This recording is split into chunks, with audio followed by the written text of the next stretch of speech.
Chapitre 1. La nuit de la chasse. La forêt derrière l'Académie Ashgrove ne dormait pas comme les forêts ordinaires. Même aux heures sombres avant minuit, les fenêtres du dortoir s'étaient éteintes une par une. Les arbres semblaient retenir leur souffle. Ils attendaient quelque chose qu'ils savaient déjà imminent. Evelyn Ward se tenait à la lisière des arbres avec les autres élèves de deuxième année. Elle avait les bras croisés sur sa poitrine. Elle essayait de paraître plus calme qu'elle ne l'était. Autour d'elle, les étudiants chuchotaient en groupe nerveux. Ils vérifiaient la position de la lune et resserraient les lacets de leurs bottes. Ils jetaient des regards vers l'arche de pierre. C'est là que les élèves plus âgés s'étaient rassemblés, tel un mur d'autorité silencieuse. C'était la nuit que chaque loup de l'académie craignait et désirait secrètement. La nuit de la chasse. Une fois par an, les plus âgés chassaient les plus jeunes à travers la vieille forêt. Pas pour leur faire du mal, mais pour leur rappeler ce qu'ils étaient. C'était un rituel plus ancien que l'école elle-même. Il était destiné à aiguiser l'instinct, à enseigner la peur avant qu'elle ne puisse être utilisée contre vous dans le monde réel. Evelyn avait entendu les histoires chaque année depuis son arrivée. Quelqu'un s'évanouissait toujours, quelqu'un pleurait toujours, et chaque année, lors du tirage au sort des noms, une terreur particulière était réservée à un nom en particulier. L'Académie Ashgrove se trouvait au point de rencontre de 3 territoires. Elle avait été construite des siècles auparavant comme un terrain neutre. Les familles de meutes de la région pouvaient y envoyer leurs enfants. Ils étaient éduqués ensemble, sans que les vieilles rivalités ne se transforment en bains de sang. De l'extérieur, elle ressemblait à n'importe quel autre pensionnat. Des tours de pierre, des cours envahis par le lierre et une cloche qui sonnait les heures. Mais sous la surface, elle fonctionnait selon des règles qu'aucune école ordinaire n'aurait pu comprendre. Les cours d'histoire et de mathématiques partageaient les couloirs avec des cours sur la discipline de la transformation et la loi de la meute. Les étudiants ressemblaient à des adolescents ordinaires dans leurs uniformes impeccables. Mais sous leur peau, ils portaient une seconde nature entière. Elle devait être enseignée avec le même soin que n'importe quelle autre matière. La nuit de la chasse appartenait à cette seconde nature. Elle était plus ancienne que le directeur actuel, plus ancienne que la plupart des familles fondatrices. C'était une tradition héritée d'une époque bien avant l'existence de l'académie. À l'époque, les jeunes loups prouvaient leurs instincts dans leur meute. C'était avant qu'on leur fasse confiance pour marcher parmi les humains sans surveillance. L'académie avait conservé le rituel, non par nostalgie, mais par nécessité. Un loup qui n'avait jamais été vraiment chassé ne savait pas dans ses os ce que signifiait courir. Et un loup qui ne savait pas bien courir n'apprendrait jamais à bien se battre non plus. La colocataire d'Evelyn, Priya, l'avait trouvée 1 heure avant le son du corps. Elle était assise au bord de son lit. Elle laçait ses bottes avec des mains qui ne voulaient pas rester immobiles. « Tu pourrais demander au directeur de changer le binôme, » dit Priya. Ce n'était pas la première fois qu'elle le disait ce soir-là. Elle était assise en tailleur sur son propre lit, les bras enroulés autour de ses genoux. Personne ne t'en voudrait. Leo Ashworth a déjà cassé des os pendant des combats d'entraînement. Des combats qui étaient censés être légers. Tu sais, les changements ne sont pas autorisés, dit Evelyn. Les noms sont tirés au sort pour une raison. Le changer parce que j'ai peur prouverait juste que je n'ai pas ma place ici. Il ne s'agit pas de prouver quoi que ce soit. Il s'agit de ne pas se blesser. Ça ira. Elle ne le croyait pas elle-même en le disant. Et à en juger par le regard de Priya, sa colocataire non plus. Mais il n'y avait rien d'autre à dire qui pourrait retarder le son du corps. Alors, elles étaient simplement restées assises ensemble en silence jusqu'à l'heure de partir. Leo Ashworth. Elle ne lui avait jamais parlé. Elle doutait même qu'il sache qu'elle existait. Il était le genre de présence qui n'avait pas besoin d'être présenté. Le fils de l'alpha Damien Ashworth, héritier de la lignée de meute la plus grande et la plus redoutée du territoire. Il traversait les couloirs comme une tempête se déplace sur l'eau. Et tout le monde s'écartait sans qu'on ait besoin de le leur dire 2 fois. Des rumeurs disaient qu'il avait cassé le bras d'un élève plus âgé à l'entraînement, sans le faire exprès, que son tempérament vivait juste sous sa peau, comme une bête à peine contenue, que même sa propre meute gardait une distance prudente.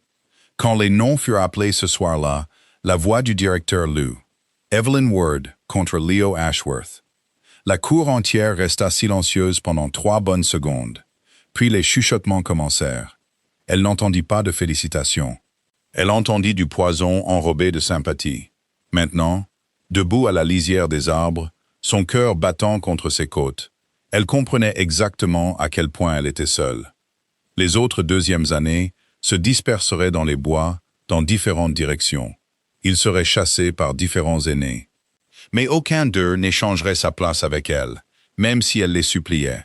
Les corps sonnèrent, un son grave et long. Il résonna contre les montagnes, au-delà des murs de l'académie. Elle courut. Avant de continuer cette histoire, dites-moi d'où vous regardez dans les commentaires ci-dessous. J'adore toujours voir de quelle ville ou de quel pays vous venez. Les arbres défilaient en flou devant elle. C'étaient des formes noires sur un ciel violet, meurtri par l'orage qui approchait. Evelyn avait grandi dans la famille Ward, une famille ordinaire, d'une branche ordinaire, d'une meute ordinaire. Et bien qu'elle se soit entraînée comme tous les autres loups de son âge, elle n'avait jamais cru que sa force était plus que moyenne. Ce soir, être moyenne ressemblait à une condamnation à mort. Ses bottes se prirent dans une racine et elle trébucha. Elle se rattrapa contre un tronc glissant de mousse. Et pendant un instant, elle resta simplement là, haletante, à écouter la forêt autour d'elle. Quelque part au loin, elle pouvait entendre d'autres binômes de la chasse déjà en action. Un éclat de rire coupé court. Le bruit de quelqu'un plongeant dans les sous-bois. Le grognement bas et satisfait d'un aîné mettant fin à sa propre poursuite. Ces sons auraient dû être réconfortants. La preuve que le rituel était exactement ce que tout le monde disait.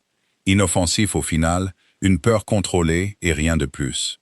Au lieu de cela, ils ne firent qu'accentuer la solitude de son propre silence. L'isolement particulier d'être le binôme dont toute l'académie avait déjà décidé de chuchoter, avant même que quoi que ce soit ne se passe. Elle se força à continuer d'avancer, s'éloignant du bruit du ravin. Elle essayait de se souvenir des exercices que ses instructeurs lui avaient inculqués pendant 2 ans.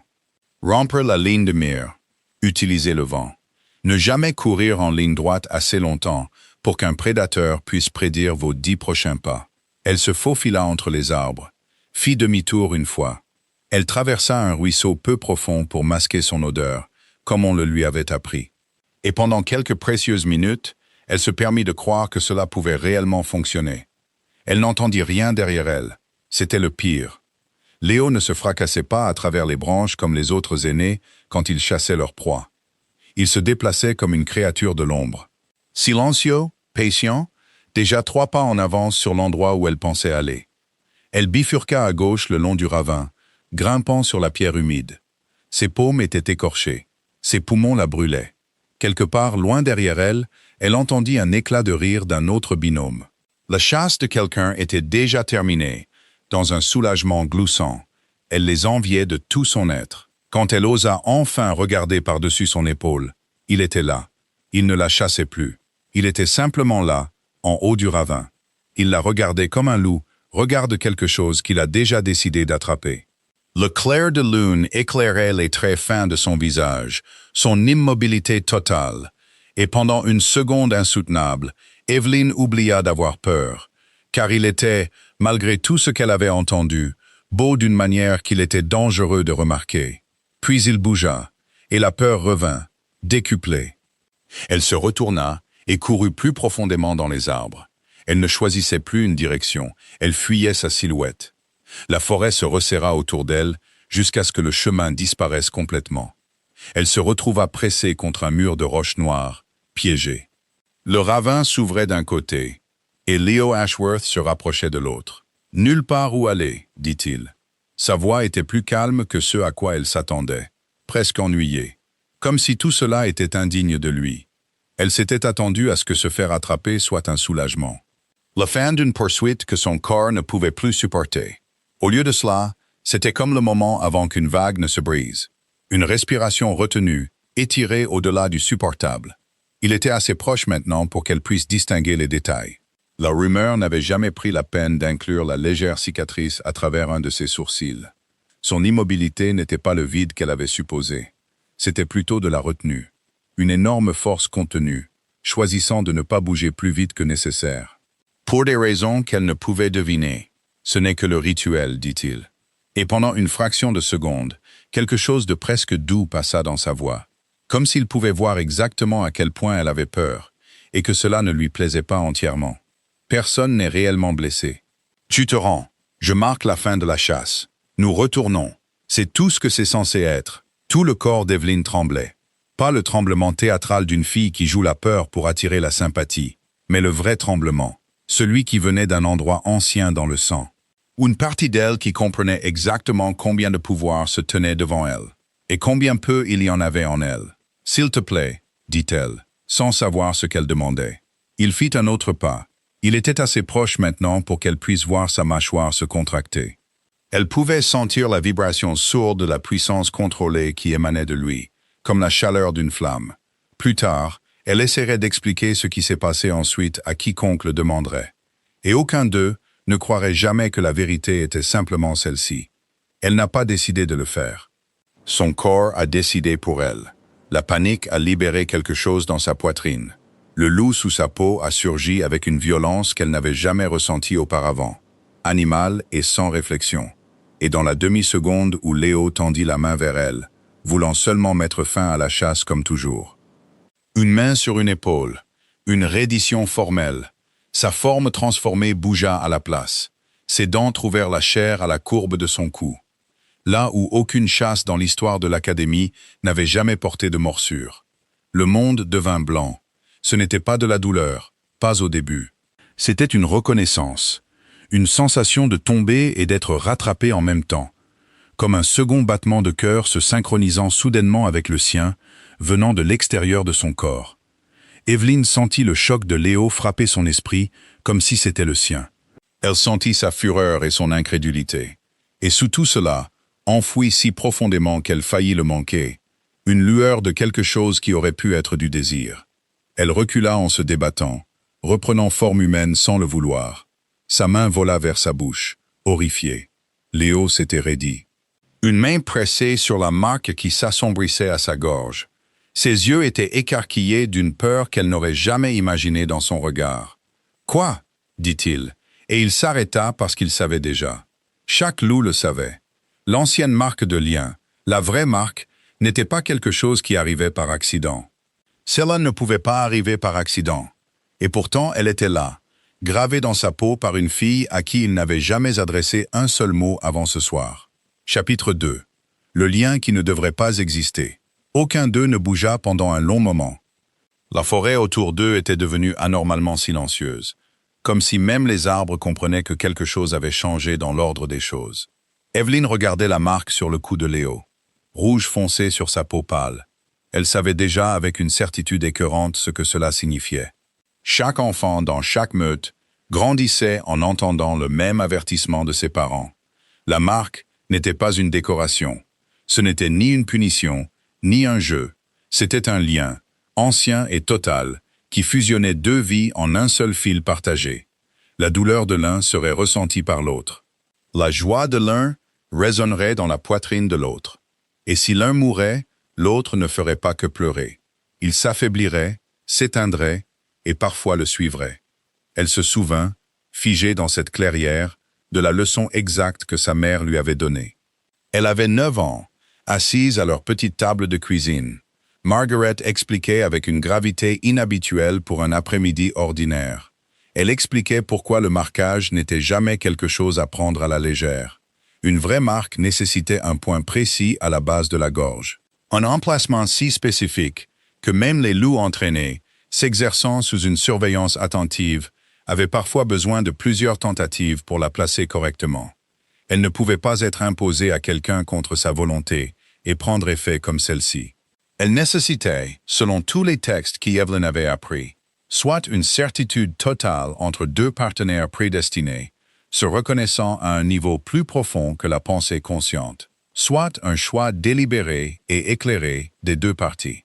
Elle n'était jamais censée pouvoir se produire entre deux étrangers. En un seul instant accidentel, provoqué par rien d'autre qu'une terreur aveugle.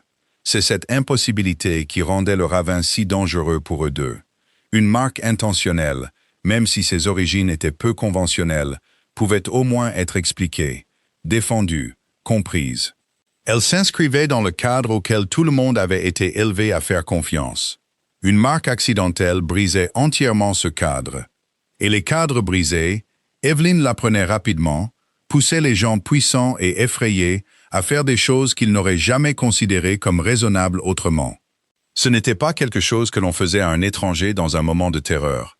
Et pourtant, elle l'avait fait. « Je ne voulais pas, » dit Evelyn, sa voix se brisant. « Je jure que je ne voulais pas. Ne dis rien. » La voix de Léo sortit, basse et rauque. Rien à voir avec le calme étudié qu'elle lui connaissait. Sa main était toujours pressée contre sa gorge, et elle pouvait voir, même à plusieurs mètres de distance, le léger tremblement qui parcourait ses doigts. « Ne dis rien, Léo. » J'ai dit « Ne dis rien. » Il se détourna d'elle, les épaules rigides, respirant fort. Et Evelyn réalisa avec une étrange sensation qu'elle pouvait sentir sa respiration, comme si elle était superposée quelque part sous la sienne. Un second rythme qui n'existait pas en elle 1 heure auparavant. Le corps sonna de nouveau au loin, appelant la fin de la chasse. Mais aucun d'eux ne se dirigea vers l'académie. Ils restèrent dans la clairière, liés par quelque chose de plus ancien que leur nom. Ils se regardaient à travers un fossé qui venait de devenir impossible à combler et impossible à élargir. « Ce n'est pas possible, » dit finalement Léo, plus pour lui-même que pour elle. Une marque comme celle-ci n'arrive pas par accident. Elle nécessite une intention. Elle nécessite... Il s'arrêta, et quelque chose dans son expression se durcit en suspicion. « As-tu planifié ça ?»« Quoi ?» L'accusation la frappa comme une gifle. « Pourquoi aurais-je fait ça? Comment aurais-je pu ?»« Tu es une Ward. » Il prononça le nom comme si cela expliquait tout, comme si c'était une réponse au lieu d'une insulte. « Ta famille n'a rien. Pas de statut, pas de pouvoir, pas de siège dans aucun conseil. Et maintenant tu es lié au futur alpha de la meute la plus forte de 3 territoires. » Ses yeux se plissèrent, et même à travers le brouillard de sa propre peur, Evelyn sentit quelque chose de froid glisser le long du lien entre eux. Sa suspicion pesait sur sa poitrine comme un poids physique. « C'est un accident très pratique. Alors explique-moi comment j'aurais fait. » Elle répliqua, la peur se transformant rapidement en quelque chose de plus proche de la colère. « Dis-moi exactement comment une élève de 2e année, sans aucune formation au rituel de marquage, qui ne t'a adressé aucun mot avant ce soir, conçoit un lien que même toi tu dis impossible. Explique-le, parce que j'adorerais savoir. Apparemment, je suis assez intelligente pour le planifier, mais trop stupide pour avoir la moindre idée de comment je l'ai fait. Cela, au moins, sembla l'atteindre. La mâchoire de Léo se contracta, un muscle de sa joue se tendant. Et pendant un moment, il ressembla moins à l'héritier terrifiant dont toute l'académie chuchotait. Il ressemblait plus à un garçon à qui on venait de donner un problème sans solution écrite dans les livres auxquels il avait grandi en faisant confiance. « Je ne sais pas », admit-il finalement. Les mots sortirent de sa bouche comme s'ils lui coûtaient quelque chose. « C'est ce qui me dérange le plus. »« Je fuyais », lança Evelyn, la colère perçant enfin à travers la peur. « J'étais terrifié. Je n'ai pas choisi ça. Tu penses que je veux ça ? Tu penses que je veux être lié à quelqu'un qui me regarde comme si j'étais une criminelle pour avoir survécu à la nuit où tu étais censé me chasser ?» Quelque chose vacilla sur son visage, là et parti trop vite pour être nommé. Mais il ne dit rien. Il se retourna simplement et marcha vers l'académie, sans attendre de voir si elle suivait. Elle suivit quand même. Elle n'avait pas le choix. Le lien la tirait comme une laisse qu'elle ne pouvait pas voir. Et bien que ses pieds lui fassent mal et que tout son corps tremble du contre-coup de ce qui s'était passé, un nouvel instinct en elle refusait de laisser la distance entre eux devenir trop grande. Au moment où ils atteignirent la cour, la nouvelle avait déjà commencé à se répandre. Evelyn ne savait pas comment. Peut-être que quelqu'un avait vu la marque quand Léo était passé par les portes avant elle, son col incapable de cacher la blessure à sa gorge. Peut-être que c'était simplement le lien lui-même, une perturbation dans la hiérarchie de la meute que les loups plus âgés et plus sensibles pouvaient sentir avant de pouvoir l'expliquer. Le matin, toute l'académie était au courant. Chapitre 3. Murmures et couloirs de pierre. Evelyn s'était attendue à de l'incrédulité. Elle ne s'était pas attendue à la cruauté calculée qui suivit. Le premier mot apparut sur son bureau, avant même le début de son premier cours. Plié en un triangle soigné, comme les filles des années supérieures aimaient plier leur cruauté, pour que ça ait l'air presque joli avant de l'ouvrir. À l'intérieur, d'une écriture qu'elle ne reconnut pas, il y avait une seule ligne. « Fille intelligente, mais tu as répété cette morsure dans le miroir. » Elle le froissa dans sa poche avant que quiconque ne puisse voir ses mains trembler. Au moment où elle atteignit son deuxième cours, les murmures avaient gagné en détail. Comme les rumeurs le font toujours. Elles se dotent de dents et de griffes, plus elles circulent de bouche en bouche. Elle l'avait attiré dans le ravin. Elle avait planifié cela depuis le début du semestre. Sa famille, désespérée et pauvre, avait orchestré toute l'affectation de chasse, grâce à une connexion que personne ne pouvait nommer, mais dont tout le monde était certain de l'existence. Rien de tout cela n'était vrai. Tout cela se propagea plus vite que la vérité ne le pourrait jamais. Alessandra Cole la trouva au déjeuner. Elle était flanquée de 2 autres filles de l'année supérieure. Le genre d'entourage qui existait moins pour la compagnie que pour les témoins. Alessandra était, d'après tous les récits qu'Evelyn avait entendus chuchoter dans les couloirs au cours de l'année écoulée, la fille d'une puissante meute voisine. On supposait depuis longtemps qu'elle était la fille que le père de Léo destinait à son fils. Elle était belle de la manière tranchante et délibérée de quelqu'un qui a passé toute sa vie à s'entendre dire qu'elle était destinée à quelque chose. Et en ce moment, chaque parcelle de cette beauté était dirigée vers Evelyn comme une lame. « Je ne sais pas ce que tu penses avoir accompli, » dit Alessandra. Sa voix était juste assez forte pour être entendue par les tables environnantes. Mais une marque n'est pas un contrat de mariage. Ce n'est même pas une véritable propriété. C'est une erreur qui s'est produite au pire endroit possible, et les erreurs se corrigent. « Je n'ai pas demandé ça, » dit doucement Evelyn, refusant de détourner le regard. Personne ne le fait jamais. Le sourire d'Alessandra n'atteignit pas ses yeux. C'est généralement comme ça que les ambitieux obtiennent ce qu'ils veulent. Ils font en sorte que ça ressemble à un accident. Evelyn voulait argumenter. Elle voulait expliquer la panique, le ravin et la façon dont son corps avait trahi toutes ses intentions. Mais elle comprit, avec l'épuisement particulier de quelqu'un qui a appris tôt que les explications importent rarement une fois qu'une histoire a déjà été décidée. Elle comprit que rien de ce qu'elle dirait ne changerait la version qui se propageait déjà dans l'école. Une des filles qui flanquait Alessandra, une aînée mince aux traits fins nommée Oti, se pencha en avant. Elle avait le plaisir particulier de quelqu'un qui aime regarder une scène se dérouler plus qu'elle ne se soucie de son issue. « Tu devrais entendre ce qu'ils disent dans l'aile des 3e années, » dit-elle presque joyeusement. « Quelqu'un est convaincu que ta famille a soudoyé l'un des instructeurs de la loterie des mois à l'avance. N'est-ce pas malin? Planifié si longtemps à l'avance. »« Ce n'est pas ce qui s'est passé, » dit Evelyn, détestant la faiblesse de sa propre voix face à la confiance des leurs. « Bien sûr que non, » dit Alessandra, d'un ton qui montrait clairement qu'elle croyait tout le contraire. « Les accidents ne le sont jamais, n'est-ce pas? » Elles partirent après ça. Les talons d'Alessandra claquaient contre le sol en pierre. Le rythme semblait délibérément lent à Evelyn, comme si se dépêcher aurait suggéré que la conversation était assez importante pour s'en échapper rapidement. Evelyn resta seule à la table pendant un long moment après. Elle fixait sa nourriture intacte avant de finalement se forcer à manger. Ne serait-ce que parce qu'elle savait par dure expérience au cours des 2 dernières années qu'un estomac vide ne faisait qu'aggraver tout le reste. Elle mangea le reste de son déjeuner en silence. Elle était consciente tout le temps d'une étrange pression derrière ses côtes. Elle commençait lentement à la reconnaître comme la colère de Léo. Elle couvait quelque part de l'autre côté de la cour où il était assis avec son propre cercle, refusant de la regarder. Priya se glissa sur le siège en face d'elle à mi-chemin de la période. Elle posa son plateau avec plus de force que nécessaire. Un signal clair qu'elle avait entendu au moins 3 versions de la rumeur en traversant le hall. « Ignore-les, » dit Priya. « La semaine prochaine, il y aura un autre scandale.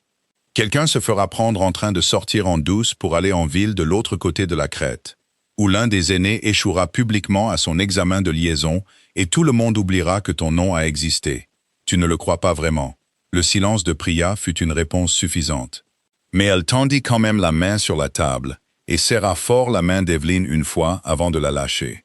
C'était une petite chose. Cela comptait plus qu'Evelyn ne pouvait le dire avec des mots. Les cours de l'après-midi passèrent dans un flou de conférences, à moitié entendues, et de contacts visuels soigneusement évités. Et au moment où la dernière cloche sonna, la tête d'Evelyn lui faisait mal, à force de se tenir droite sous le poids de chaque regard jeté sur elle. Elle prit le long chemin pour retourner au dortoir, celui qui passait par les anciens terrains d'entraînement, au lieu de couper directement par la cour centrale. C'est là que le cercle d'Alessandra aimait se rassembler à l'heure dorée avant le dîner. Et même là, elle entendit encore son nom passer entre 2 juniors qu'elle ne reconnaissait pas, suivi d'un rire qui n'avait rien de gentil.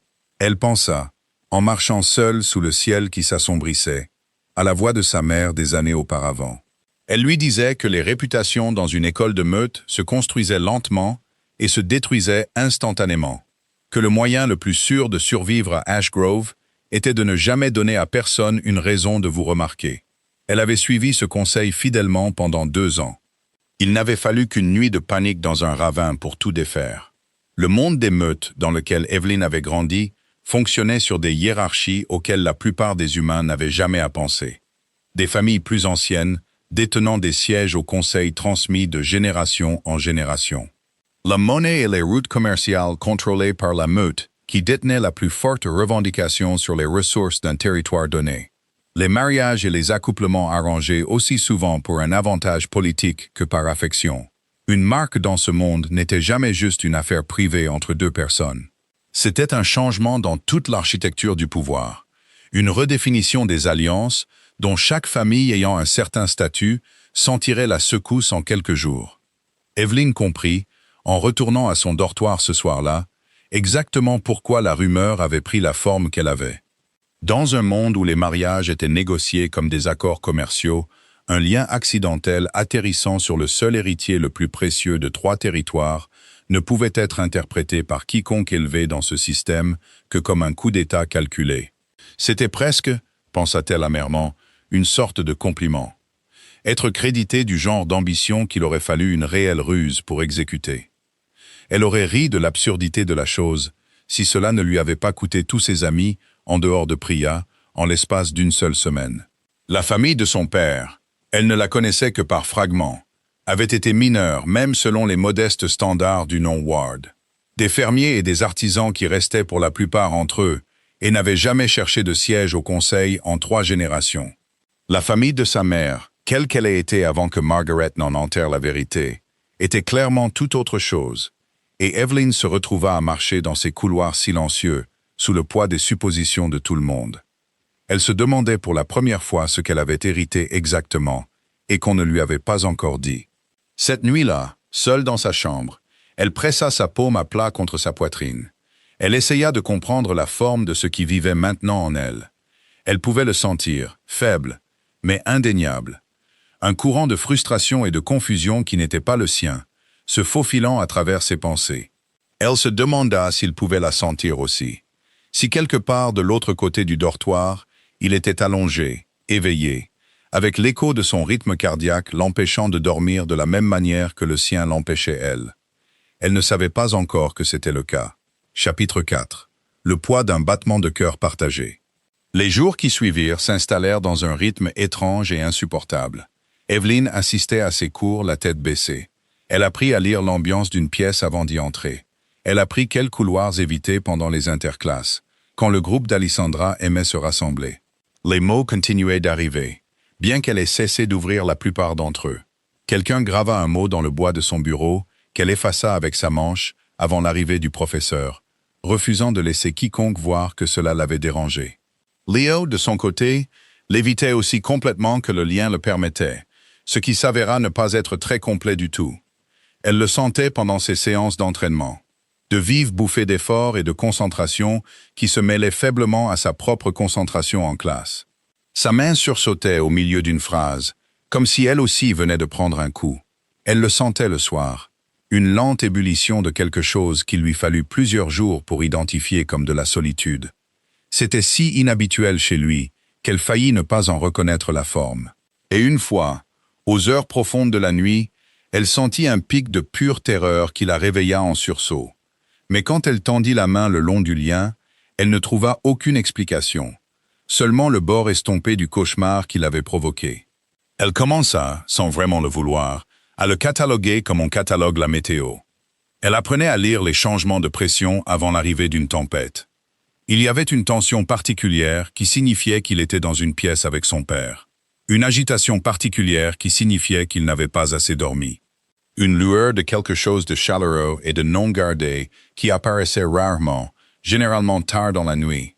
Elle disparaissait dès qu'elle essayait de la regarder directement, comme si même le lien lui-même comprenait que certains sentiments devaient être approchés de biais ou pas du tout. Elle gardait une liste mentale de ces petits signaux sans jamais les écrire, à moitié convaincue que les nommer trop clairement, même pour elle-même, leur donnerait en quelque sorte plus de pouvoir qu'elle n'était prête à en céder. Elle se demanda s'il sentait sa peur aussi clairement. S'il avait entendu quelque part dans ses propres rêves le bourdonnement bas et continu d'anxiété qui était devenu son compagnon constant depuis la chasse. Elle se surprit plus d'une fois à essayer délibérément d'étudier sa propre respiration. Pas pour son propre bien, mais parce qu'un instinct lui disait que le calme pourrait voyager, qu'il pourrait l'atteindre où qu'il soit et apaiser quelque chose en lui aussi. Elle ne savait pas si cela fonctionnait. Elle le faisait quand même.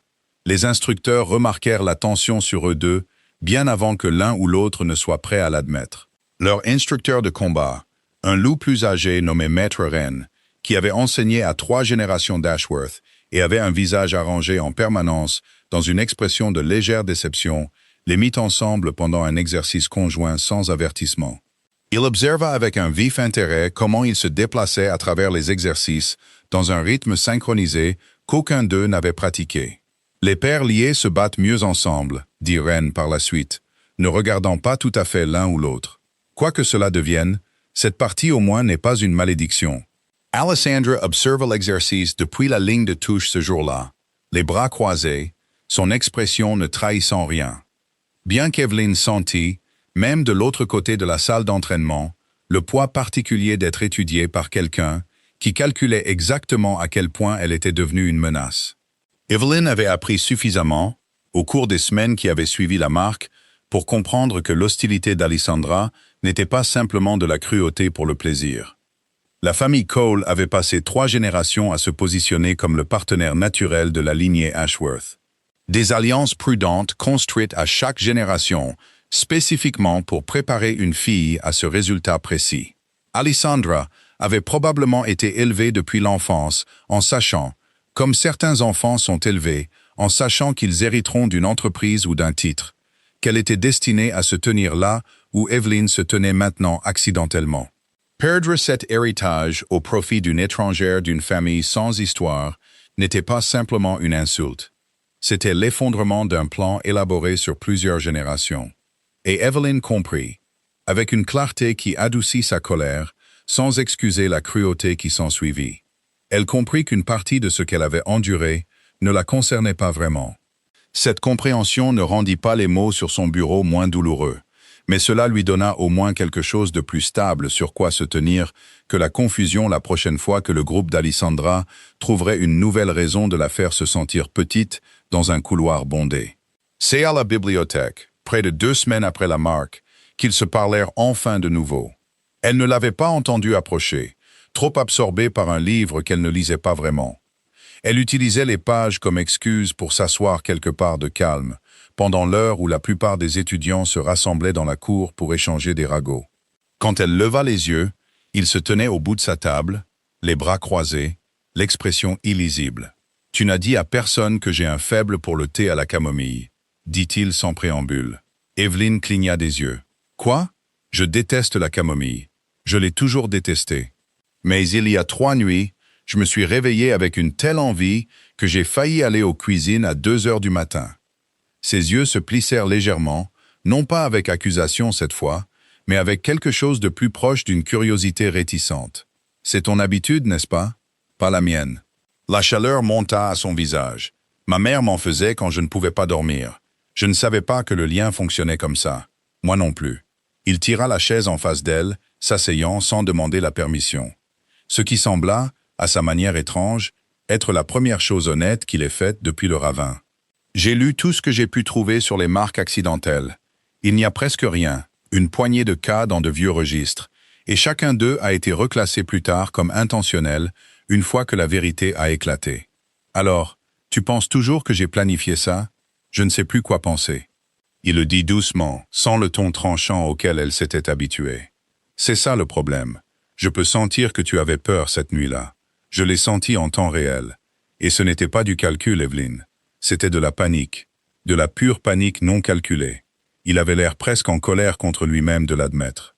Je ne comprends juste pas comment la panique trouve le point exact sur le cou d'une personne qui crée un lien permanent. Rien de tout cela n'est censé être possible. C'était la première fois qu'il prononçait son nom. Elle le remarqua comme on remarque le premier jour chaud après un long hiver. Petit et anodin, et pourtant énorme. Je n'ai pas de réponse pour toi, dit-elle honnêtement. J'aimerais en avoir une. Je me suis posé la même question chaque nuit depuis que c'est arrivé. Puis-je te poser une question? Dit Evelyn, après que le silence se soit étiré assez longtemps pour ne plus être inconfortable. Pourquoi es-tu venu me trouver? Tu aurais pu éviter cette table pour le reste du semestre si tu l'avais voulu. Léo réfléchit à la question plus longtemps qu'elle ne s'y attendait. Parce que prétendre que tu n'existes pas ne rend pas le lien plus silencieux. J'ai essayé pendant 2 semaines. Je me suis dit que si je ne te regardais pas, si je ne pensais pas à toi, ça se fondrait dans le bruit de fond, comme tout ce que j'ai appris à ignorer. Il retourna le livre devant lui entre ses mains sans l'ouvrir. Ça ne s'est pas estompé. Au contraire, c'est devenu plus fort. Alors, j'ai décidé que la seule chose qui restait à essayer était le contraire. Et comment ça se passe? Le coin de sa bouche tressaillit. Pas tout à fait un sourire, mais assez proche pour qu'Evelyn sente quelque chose d'inhabituel se détendre dans sa poitrine. « Redemande-moi dans 1 mois. » Ils restèrent assis en silence pendant un moment. Le lien entre eux s'installa dans quelque chose qui ressemblait pour la première fois moins à une guerre et plus à une trêve difficile. Chapitre 5. Ce que le lien refusait de cacher. La nouvelle de leur rencontre à la bibliothèque parvint à Alessandra en quelques heures. Elle fut déformée, comme tout le reste, en quelque chose de plus laid que la vérité. Le lendemain matin, l'histoire était devenue qu'Evelyn avait acculé Léo dans la bibliothèque et l'avait manipulé pour qu'il la défende. Elle aurait utilisé le lien pour influencer ses sentiments, comme certaines lignées rares et interdites étaient censées pouvoir le faire dans de vieilles histoires que personne ne croyait plus vraiment. Evelyn cessa de se donner la peine de corriger qui que ce soit. Cela coûtait trop d'énergie qu'elle n'avait pas. Ce à quoi elle ne s'attendait pas, c'est que Léo les corrige lui-même. Il le fit publiquement dans la salle à manger, devant suffisamment de témoins pour que l'histoire ne puisse pas être déformée une seconde fois. Quand l'un des amis d'Alessandra fit un commentaire assez fort pour être entendu à 3 tables de distance, traitant Evelyn d'intrigante qui avait piégé le futur alpha avec une ruse de bas étage, Léo posa sa fourchette avec un calme délibéré. Il dit d'une voix qui portait sans avoir besoin d'être élevée, que quiconque répéterait cette rumeur en sa présence à nouveau devrait lui en répondre directement. La salle à manger devint silencieuse. Le visage d'Alessandra devint soigneusement, dangereusement vide. Evelyn, assise à 2 tables de là, sentit l'onde de sa fureur contrôlée parcourir le lien et s'installer, chaude et étrange, dans sa propre poitrine. Pas dirigée contre elle cette fois, mais d'une manière ou d'une autre, incroyablement, en sa faveur. Elle croisa son regard à travers la pièce. Il ne sourit pas, mais il ne détourna pas les yeux non plus. Après cela, la cruauté ouverte s'adoucit en quelque chose de plus silencieux, de plus prudent. Le genre d'hostilité qui se cache au lieu d'annoncer sa présence. Et bien qu'Evelyn sut que ce n'était pas la même chose que la sécurité, elle eut l'impression pour la première fois depuis des semaines de pouvoir respirer. Il y avait une tradition à l'académie, plus ancienne même que la nuit de la chasse, appelée la marche des braises. Elle avait lieu une fois par saison, quand le temps changeait et que les meutes de la région se rassemblaient sur le terrain de l'académie pour échanger des nouvelles et renouveler de vieilles alliances autour d'un feu de joie construit dans la cour centrale. Les années ordinaires, c'était une nuit qu'Evelyn évitait entièrement. Elle n'était pas intéressée à se tenir parmi des familles bien plus grandes que la sienne. Elle ne voulait pas regarder les aînés se pavaner pour des partenaires potentiels, tandis que le feu projetait de longues ombres sur les vieux murs de pierre. Cette année, Léo lui demanda de l'accompagner. Pas comme une déclaration formelle, prit-il soin de préciser, mais simplement parce que se tenir seul dans une foule de cette taille, lié comme il l'était, ne ferait qu'inviter exactement le genre de spéculation qu'aucun d'eux ne voulait gérer. « Tu rends ça si romantique », taquina Evelyn, et regretta immédiatement le mot dès qu'il quitta sa bouche, la chaleur montant à son visage. Léo, à sa surprise, ne dévia pas comme elle s'y attendait. « Serait-ce si terrible ?» dit-il prudemment, sans tout à fait la regarder, si une partie de cela le devenait finalement. Elle n'avait pas de réponse à cela. Lui non plus, apparemment, et ils laissèrent la question en suspens entre eux. Le lien vibrait faiblement avec quelque chose qu'aucun d'eux n'était prêt à nommer. La marche des braises elle-même se déroula comme toujours. La cour était remplie du murmure bas d'une douzaine de dialectes de meutes différents. L'odeur de la fumée de bois et des marrons grillés. Des enfants trop jeunes pour se transformer encore, se poursuivaient entre les jambes des adultes, plongés dans des conversations prudentes et codés sur le territoire et le commerce. Evelyn se tenait à côté de Léo, près du bord du feu. Elle regardait les étincelles monter dans l'obscurité et sentit pour la première fois depuis le ravin quelque chose qui ressemblait à de l'appartenance plutôt qu'à de l'intrusion. « Ils nous regardent tous », murmura-t-elle. « Ils le font toujours », dit Léo. « On s'y habitue, ou on apprend à aimer leur donner quelque chose qui vaut la peine d'être regardé. » Il lui tendit la main, un vieux geste qui ne signifiait rien de plus qu'une invitation à marcher ensemble au bord du feu. C'était ce que les pères liés et les couples potentiels avaient fait à chaque marche des braises depuis des générations. Et Evelyn la prit, consciente de chaque œil dans la cour qui suivait le mouvement. Consciente plus que tout de la fermeté de sa main autour de la sienne. Ils ne parlèrent pas beaucoup en marchant. Ils n'en avaient pas besoin. Le lien portait suffisamment de choses à lui seul. Un courant de quelque chose de chaleureux et de prudemment optimiste passait entre eux à chaque pas. Et quand ils s'arrêtèrent enfin près de l'extrémité de la cour, loin de la partie la plus dense de la foule, Léo se tourna pour la regarder correctement.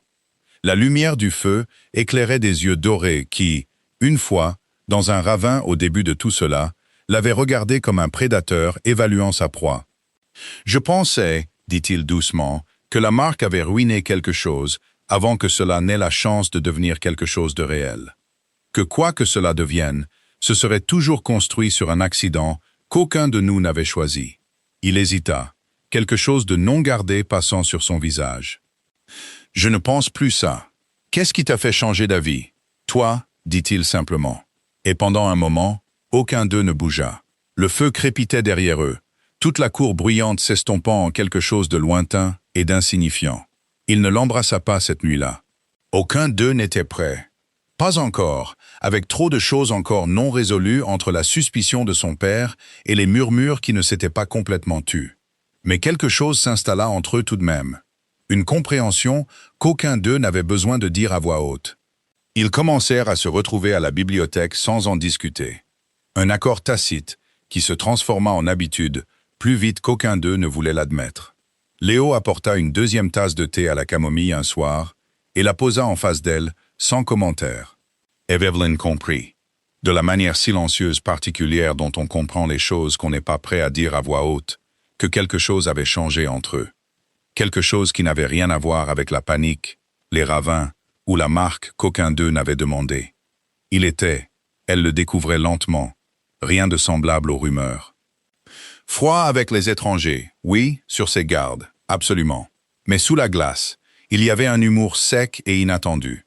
Une loyauté féroce envers les quelques personnes qu'il laissait s'approcher. Et une solitude si profonde qu'elle lui serrait la poitrine chaque fois qu'elle en sentait les bords à travers le lien. Il avait grandi comme l'unique héritier d'un nom trop lourd à porter pour un enfant, constamment surveillé pour toute faiblesse, puni discrètement pour tout ce qui ressemblait à de la douceur. Le lien avait ouvert une fissure en lui qu'il avait passé toute sa vie à garder scellée. Et bien qu'il y résistât, elle pouvait le sentir s'appuyer un peu plus chaque jour sur cette fissure, incapable de s'en empêcher. Elle le remarqua d'abord dans de petites choses. La façon dont il commença à lui garder une place sans commentaire pendant les cours communs, où ils ne s'étaient jamais assis ensemble avant la marque. La façon dont il commença à adapter son rythme au sien sans y penser, alors que pendant des semaines il avait marché plusieurs pas devant elle, comme si mettre de la distance entre eux pouvait en quelque sorte défaire ce que le ravin avait fait. La façon dont sa voix, quand il lui parlait maintenant, avait perdu la neutralité plate et prudente qu'il utilisait avec tout le monde. Elle était remplacée par quelque chose de plus rude et de plus honnête que très peu de gens à l'académie avaient, elle le soupçonnait, jamais vraiment entendu. Un soir, en arrivant à leur table habituelle pour le trouver déjà là, elle le surprit en plein rire, à cause de quelque chose dans le livre qu'il lisait. Un vrai rire, non gardé et surpris, qui disparut dès qu'il la remarqua, en train de le regarder. Cela fit quelque chose d'étrange à sa poitrine de le voir. Une petite chose ordinaire qui, compte tenu de tout le reste, donnait l'impression d'être autorisée dans un endroit où très peu de gens étaient jamais invités. « Quoi ?» dit-il, surprenant son expression. « Rien. Je ne pense juste pas t'avoir déjà vu rire. »« Je ris, » dit-il, légèrement offensé. « De quoi ? Dis-moi une seule chose qui t'ait jamais fait rire avant ce soir. » Il ouvrit la bouche, puis la referma, cherchant clairement et ne trouvant rien. Le silence s'étira assez longtemps pour que ses propres oreilles rougissent légèrement de son échec. Une expression si différente de l'air composé que le reste de l'académie connaissait, qu'Evelyn se mit à rire avant de pouvoir s'arrêter. Et pendant un moment, le lien entre eux vibra de quelque chose de chaleureux et d'entièrement mutuel, sans aucune peur. « Ta famille, dit-il finalement, une fois le moment retombé. Parle-moi d'eux. J'ai l'impression que je devrais en savoir plus que ce que je sais, vu les circonstances. » Elle lui parla de la petite maison de sa mère, au bord du territoire, du jardin qui ne poussait jamais tout à fait comme Margaret le voulait, du calme particulier d'un foyer où elles n'étaient que toutes les deux. Elle omite soigneusement les parties qu'elle ne comprenait pas encore elle-même, les étranges lacunes dans l'histoire de sa mère, la façon dont certaines questions avaient toujours été accueillies par un changement de sujet trop fluide pour être accidentel. Leo écouta sans l'interrompre, et quelque chose dans sa façon d'écouter, pleinement, sans la demi-attention distraite que la plupart des gens offraient, lui donna envie de continuer à parler bien après qu'elle se serait normalement arrêtée. « Mon père veut te voir », lui dit-il un soir. Sa voix était soigneusement plate, de la manière dont elle avait appris qu'il cachait quelque chose de plus grand en dessous. Il a demandé une audience formelle la semaine prochaine. L'estomac d'Evelyn se noua. Pourquoi? Parce que, dit Léo, fixant la table au lieu d'elle. Il a déjà décidé que le lien est une erreur qui doit être corrigée, et il n'y a qu'un seul rituel assez ancien pour le faire. Chapitre 6. La vérité que sa mère a enterrée. La nuit avant l'audience avec l'alpha Damien Ashworth, Evelyn rentra chez elle pour la première fois depuis la chasse. Elle avait besoin plus que tout du confort particulier de la cuisine de sa mère et de l'odeur du pain qui levait dans le vieux four en pierre. Sa mère, Margaret Ward, avait toujours été une femme silencieuse, douce d'une manière qui n'avait jamais semblé remarquable à Evelyn jusqu'à ce moment précis. Assise en face de la table avec le poids de l'audience à venir pesant sur sa poitrine. « Ils veulent forcer un Copusini », dit Evelyn, les mots ayant un goût amer même en les prononçant. Un rituel de rupture. Léo dit que ça pourrait nous laisser tous les deux affaiblis. Peut-être pire. Sa mère devint très immobile. « Maman, je sais ce que coûte un Copusini », dit Margaret doucement. Et quelque chose dans sa voix fit frissonner la peau d'Evelyn d'un froid qu'elle ne pouvait expliquer. « J'ai vu ça arriver une fois, il y a longtemps, à quelqu'un que j'aimais beaucoup. Tu ne m'as jamais dit ça. Il y a beaucoup de choses que je ne t'ai jamais dites. » Les mains de Margaret, jointes sur la table, tremblèrent légèrement. Et pour la première fois de sa vie, Evelyn vit quelque chose sur le visage de sa mère qui ressemblait presque à de la peur.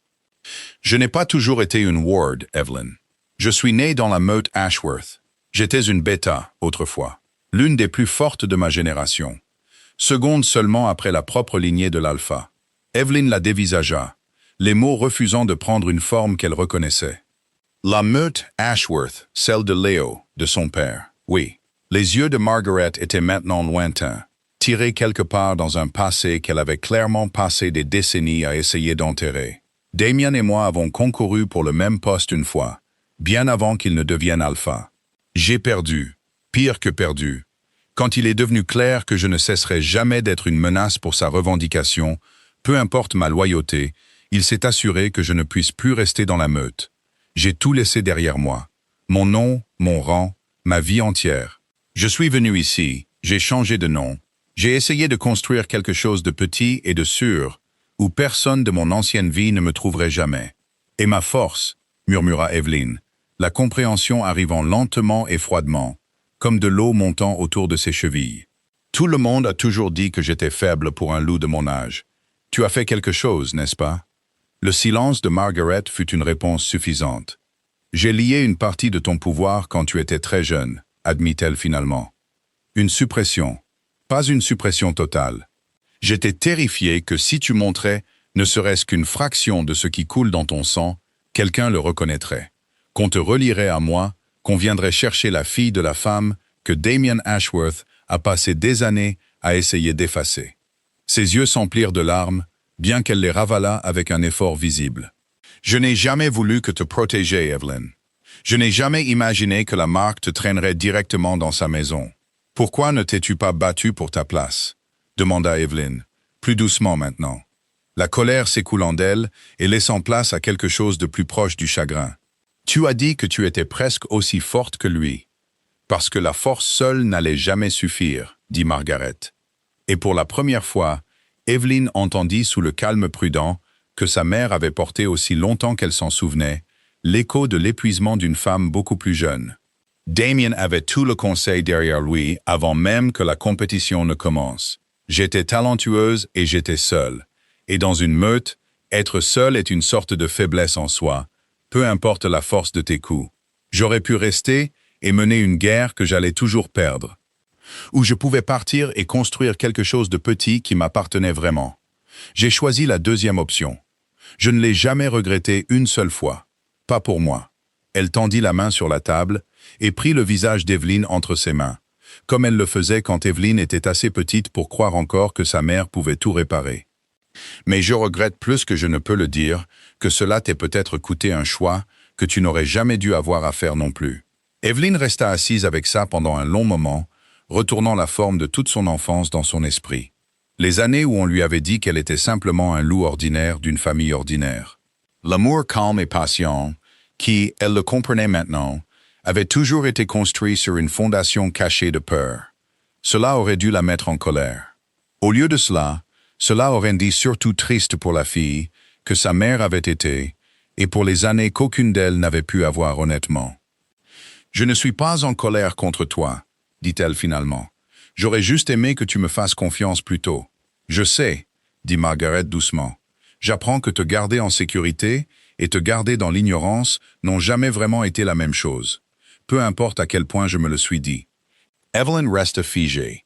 Les pièces de sa vie entière se réarrangeaient en une forme qu'elle ne reconnaissait pas. Elle n'était pas ordinaire. Elle n'avait jamais été ordinaire. Elle était la fille d'une femme assez puissante pour avoir autrefois menacé la revendication de l'alpha actuel au pouvoir. Et quelque part sous sa surface, liée en attente, se trouvait une force qu'on ne lui avait jamais permis de ressentir. « Demain, » dit sa mère en lui prenant les mains, « quand tu te tiendras devant Damien Ashworth, tu ne peux pas le laisser voir quoi que ce soit de tout ça. Pas encore. Tu me comprends? Pas avant de savoir exactement à quoi nous sommes confrontés. » Evelyn retourna à l'académie le lendemain matin, plus lourde qu'à son départ. Elle portait une vérité sur elle-même qu'elle n'avait pas demandée et qu'elle ne savait pas encore comment gérer. Priya la trouva dans leur chambre avant la première sonnerie. Elle jeta un coup d'œil à son visage et ferma la porte derrière elle sans un mot. Elle s'installa sur le bord du lit d'Evelyn, comme elle l'avait fait 100 fois auparavant, chaque fois que quelque chose devait être dit sans être précipité. « On dirait que le sol s'est dérobé sous tes pieds, » dit Priya. « C'est un peu ça. » Evelyn s'assit lourdement à côté d'elle. « Il s'avère que toute mon enfance a été construite sur un secret que ma mère porte depuis avant ma naissance. » Elle raconta tout à Priya, ou presque tout. La suppression, la lignée enterrée, la forme d'une mère qu'elle apprenait encore à voir clairement pour la première fois. Priya écouta sans l'interrompre, comme elle le faisait toujours, et quand Evelyn manqua enfin de mots, elle passa simplement un bras autour de ses épaules et laissa le silence faire ce que le silence faisait parfois mieux que le réconfort. « Pour ce que ça vaut, » dit finalement Priya, « tu es toujours toi. Quoi qu'il y ait en dessous, quoi que ta mère ait été, ça n'efface pas 2 ans à te connaître comme la fille qui est restée debout jusqu'à 3 heures du matin pour m'aider à étudier pour l'examen de droit de la meute parce que j'étais trop têtu pour admettre que je ne comprenais pas la matière. »« Merci, » dit Evelyn. Et elle le pensait plus que les mots ne pouvaient le dire. De plus, ajouta Priya, avec la malice particulière qui signifiait qu'elle avait gardé quelque chose. Si tu descends secrètement d'une lignée de guerriers légendaires, tu aurais pu le mentionner avant que je te laisse emprunter mes notes, au lieu de l'inverse. Evelyn rit malgré elle. Le premier vrai rire qu'elle avait réussi à avoir depuis ce qui semblait être des jours. Et pendant un moment, le poids énorme de tout ce qui l'attendait, l'audience avec Damian, le rituel qu'il avait l'intention de forcer, tout l'héritage enchevêtré qu'elle n'avait pas demandé, sembla, sinon plus léger, du moins assez supportable pour être porté un jour de plus. Chapitre 7. Le jugement de l'Alpha. Le domaine Ashworth s'élevait des collines, comme quelque chose taillé dans la montagne elle-même, de la pierre sombre, des grilles en fer, et un silence si total qu'il semblait délibéré. Comme si la maison elle-même avait été entraînée à retenir son souffle en présence de son maître. Le trajet en calèche avait été silencieux. Evelyn regardait le paysage changer, passant des collines basses et familières autour de l'académie à quelque chose de plus grandiose et de plus froid. Les forêts cédaient la place à des terrains entretenus. Les terrains entretenus cédaient la place à des murs assez hauts pour avaler le ciel. Elle avait grandi en entendant le nom Ashworth prononcé, comme on parle des systèmes météorologiques, quelque chose à respecter et autour duquel il fallait planifier, plutôt que de discuter. Et voir le domaine lui-même ne fit que confirmer chaque version de cette réputation qu'elle avait absorbée sans le vouloir. « Ça devient plus facile », dit Léo, en la regardant étudier les portes qui approchaient. « Ou pas exactement. On devient juste meilleur pour ne pas le montrer. Ce n'est pas très rassurant. » Je n'ai jamais dit que ça le serait. Il la regarda. Quelque chose de presque désolé dans son expression. « Je suis désolé que tu doives faire ça. S'il y avait un moyen de t'éviter d'avoir à te tenir devant lui, je le prendrais. »« Je sais, » dit-elle, et découvrit à sa propre surprise qu'elle le pensait. Evelyn traversa le hall d'entrée avec Léo à ses côtés, assez près pour que leurs épaules se frôlent presque, et elle fut reconnaissante, plus qu'elle ne voulait l'admettre, de sa présence calme et stable à ses côtés. À travers le lien, elle pouvait sentir sa propre nervosité, soigneusement contrôlée, mais présente. Une oppression dans sa poitrine qui reflétait la sienne. Le hall lui-même était bordé de portraits, génération après génération d'Alpha Ashworth, rendus dans des huiles sombres. Tous partageaient la même mâchoire inflexible, les mêmes yeux qui semblaient la suivre alors qu'elle passait sous eux. L'Alpha Damien Ashworth les attendait dans un bureau tapissé du sol, au plafond de vieux livres et d'armes plus anciennes. Et au moment où Evelyn franchit le seuil, elle comprit exactement pourquoi tout un territoire craignait cet homme. Il n'avait pas besoin d'élever la voix. Sa seule présence remplissait la pièce, comme l'eau remplit un récipient, se pressant dans chaque coin, ne laissant aucun espace intact. « Alors, » dit Damian, en l'étudiant comme un marchand étudie un achat douteux. « C'est donc la fille qui a marqué mon fils. »« C'était un accident, » dit Evelyn, gardant sa voix stable par pure force de volonté. « Les accidents, » dit Damian, ont l'habitude d'être remarquablement pratiques pour les personnes qui en bénéficient. Il se leva de son bureau, tournant lentement autour d'elle. Et bien qu'il ne la touchât jamais, elle se sentit tressaillir sous le poids de son attention. Une Ward, sans statut, sans allié, sans pouvoir notable, et maintenant liée en permanence à la lignée la plus précieuse de 3 territoires. Dites-moi, mademoiselle Ward, si vous étiez à ma place, croiriez-vous au mot « accident » ? Je me fiche de ce que vous croyez, dit Evelyn, se surprenant elle-même par la fermeté de sa voix. Je sais ce qui s'est passé. J'y étais. Quelque chose vacilla dans les yeux de Damian. Pas tout à fait du respect, mais proche. L'attention particulière qu'un prédateur porte à une proie qui refuse de fuir. « Vous me comprenez mal, » continua Damian, retournant à son bureau et s'asseyant dans le fauteuil derrière avec l'aisance nonchalante d'un homme habitué à ce que chaque pièce se plie à son confort. « Je n'ai pas besoin de croire que vous êtes coupable pour agir comme si le résultat était le même de toute façon. L'intention est un luxe que j'ai cessé d'accorder aux gens le jour où je suis devenu alpha. Seule la conséquence compte, et la conséquence ici est un lien permanent et incassable entre mon héritier et une famille sans ressources, sans alliés, et jusqu'à il y a 3 semaines, sans histoire, dont j'étais même au courant. » Evelyn soutint son regard, malgré la façon dont son pouls martelait sous son col, refusant d'être la première à détourner les yeux. Elle avait passé 2 ans à apprendre à se faire plus petite dans des pièces exactement comme celle-ci, apprenant que la survie signifiait souvent disparaître avant que quiconque n'ait la chance de vous remarquer. Quelque chose au cours des dernières semaines, la marque, les murmures, la loyauté inattendue de Léo, avait usé ce vieil instinct, et à sa place se tenait quelque chose qu'elle reconnaissait à peine en elle-même. Un refus de se recroqueviller, simplement parce que l'homme en face d'elle s'y attendait. « Alors, prouvons que ce n'était pas calculé, » dit Evelyn, se surprenant par la fermeté de sa propre voix. « Donnez-lui du temps.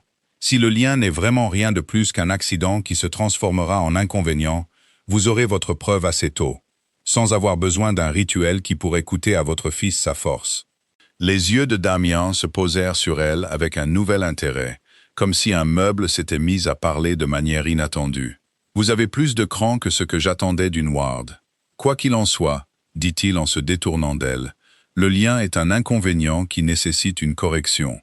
J'ai déjà commencé les préparatifs pour le Kopuzaini. Il aura lieu à la fin du mois. Les mots tombèrent avec une finalité qui tordit l'estomac d'Evelyn. Elle avait lu, dans les recherches hâtives qu'elle avait faites depuis que Léo avait mentionné le rituel pour la première fois, exactement ce qu'il impliquait. Un lien tiré des deux partenaires à la fois, rompu par de vieux rites qui précédaient même la fondation de l'Académie.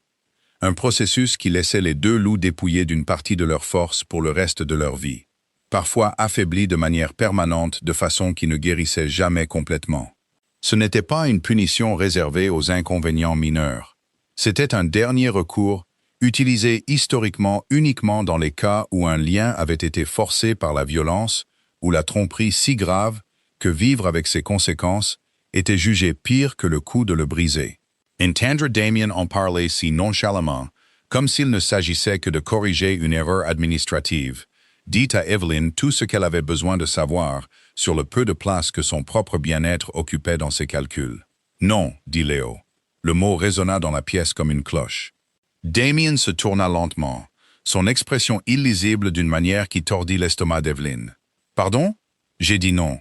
La voix de Léo ne vacilla pas.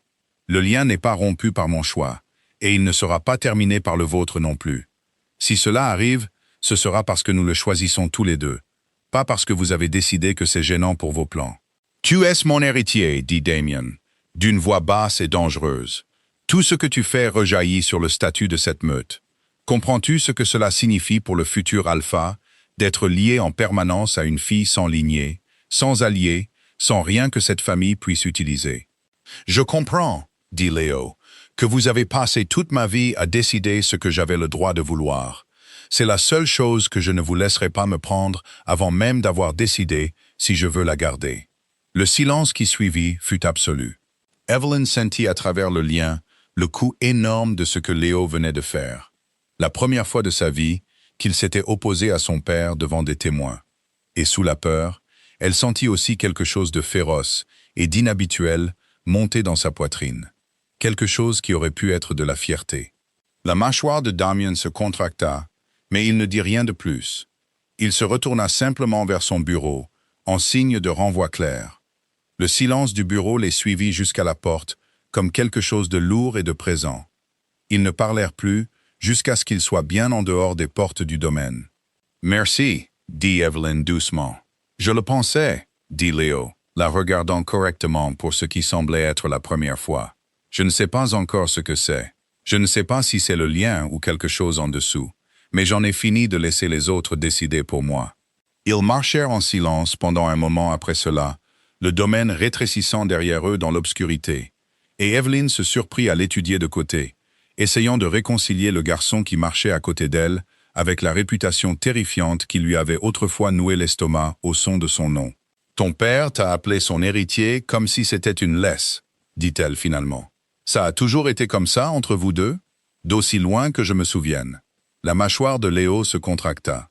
Le défi facile du bureau cédant la place à quelque chose de plus fatigué. « Ma mère est morte quand j'étais jeune. Je ne me souviens pas beaucoup d'elle, honnêtement. Juste des fragments.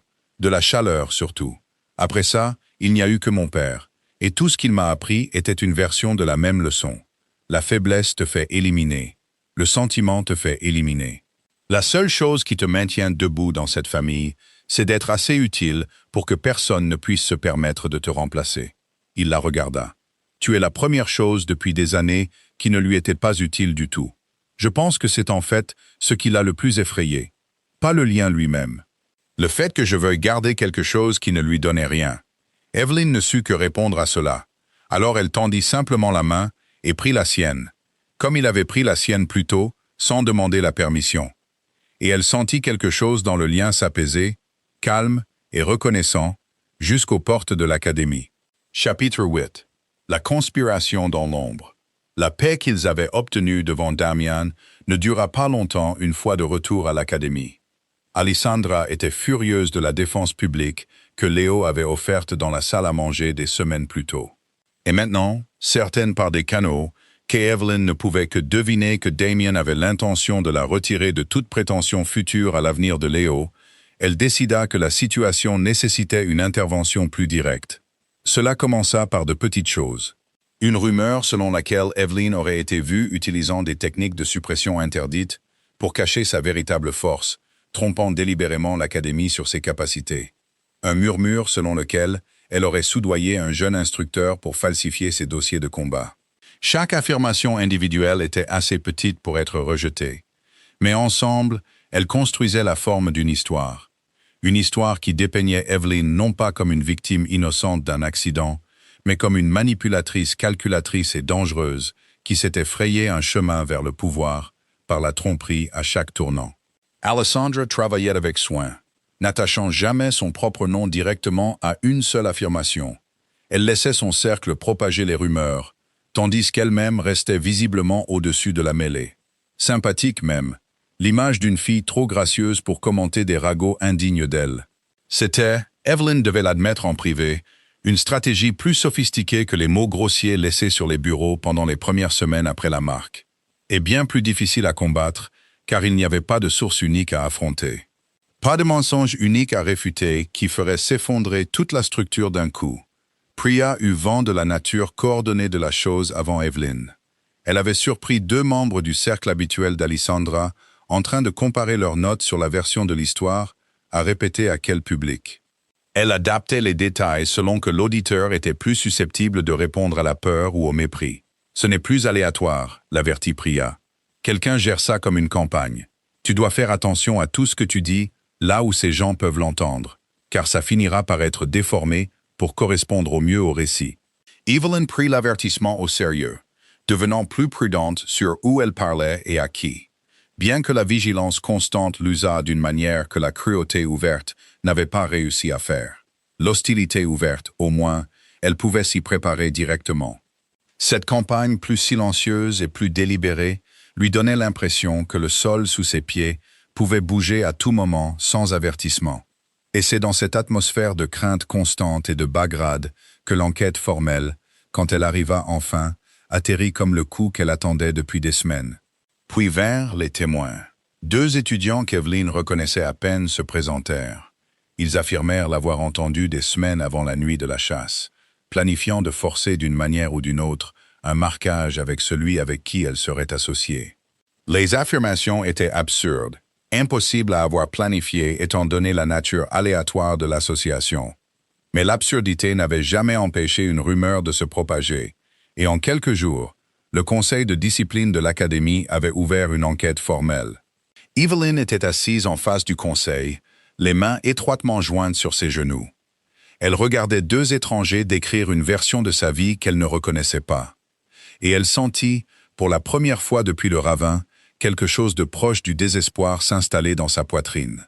L'un des étudiants, un junior nommé Pharaoh, avec qui Evelyn avait échangé peut-être une 12aine de mots en 2 ans, décrivit l'avoir entendu à la bibliothèque discuter de méthodes pour obtenir une association favorable des semaines avant la nuit de la chasse.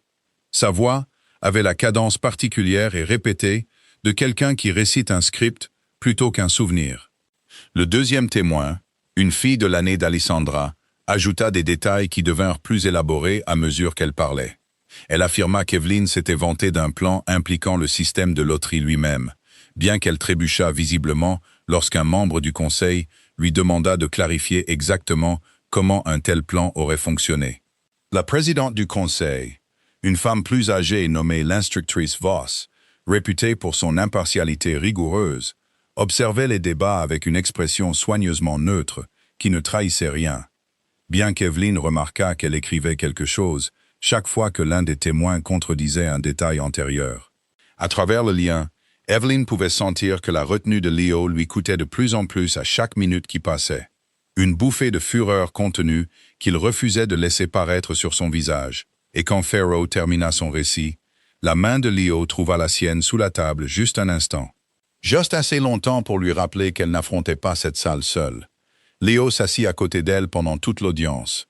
Et bien qu'il parlât peu, elle pouvait sentir sa fureur couver, stable et contrôlée, à travers le lien. Une promesse qu'il n'irait nulle part. « Ces affirmations ne tiennent pas la route, » dit-il, quand ce fut enfin son tour de parler. L'association pour la nuit de la chasse est tirée au sort par loterie, vérifiée par 3 instructeurs différents avant que les noms ne soient jamais annoncés. Si Evelyn avait d'une manière ou d'une autre arrangé d'être associée avec moi, cela nécessiterait de corrompre 3 processus de vérification indépendants dont aucun ne montre d'irrégularité. J'ai déjà demandé que les registres soient examinés. Le conseil échangea des regards incertains. Evelyn réalisa en les regardant qu'ils ne s'attendaient pas à ce niveau de résistance. Ils avaient supposé que le poids de la rumeur seul suffirait à régler l'affaire. Ce ne fut pas suffisant. 2 jours plus tard, l'instructeur responsable de la vérification de la loterie se présenta discrètement pour confirmer ce que Léo avait déjà soupçonné. Le témoignage du témoin ne correspondait pas à la chronologie du tirage au sort réel. Quelqu'un les avait mal coachés, sans tenir compte des détails qui étaient des faits enregistrés. L'instructrice Voss convoqua Evelyn dans son bureau le jour de la clôture formelle de l'enquête. Et bien que l'expression de la femme plus âgée restât aussi illisible qu'elle l'avait été tout au long de l'audience, quelque chose dans son ton s'était adouci. « Je veux que vous compreniez quelque chose », dit Voss, en fermant la porte derrière eux. « Ce conseil n'aime pas être utilisé. Quiconque a coaché ces 2 étudiants a fait un travail maladroit, et les tentatives maladroites ont tendance à en révéler plus sur leur architecte que sur leur cible. J'ai mes soupçons sur qui a arrangé cela, et j'imagine que vous aussi. Je ne peux rien prouver, dit Evelyn prudemment. Non, mais je peux surveiller de plus près à partir de maintenant, ce qui est plus que ce que je faisais avant. Voss l'étudia pendant un long moment. Pour ce que ça vaut, Mademoiselle Ward, en 20 ans de direction de ces audiences, les étudiants coupables s'assoient rarement aussi tranquillement que vous l'avez fait aujourd'hui. Ils s'agitent. Ils interrompent. Ils essaient trop fort d'être crus. Vous vous êtes simplement assise là et avez laissé la vérité faire le travail, ce qui a demandé plus de cran que la plupart des adultes que je connais n'auraient pu en avoir. Ce n'était pas tout à fait des excuses, et cela n'annulait pas 3 semaines d'accusations chuchotées. Mais c'était la première fois depuis la nuit de la chasse qu'un adulte de l'académie la regardait et voyait autre chose qu'une suspecte.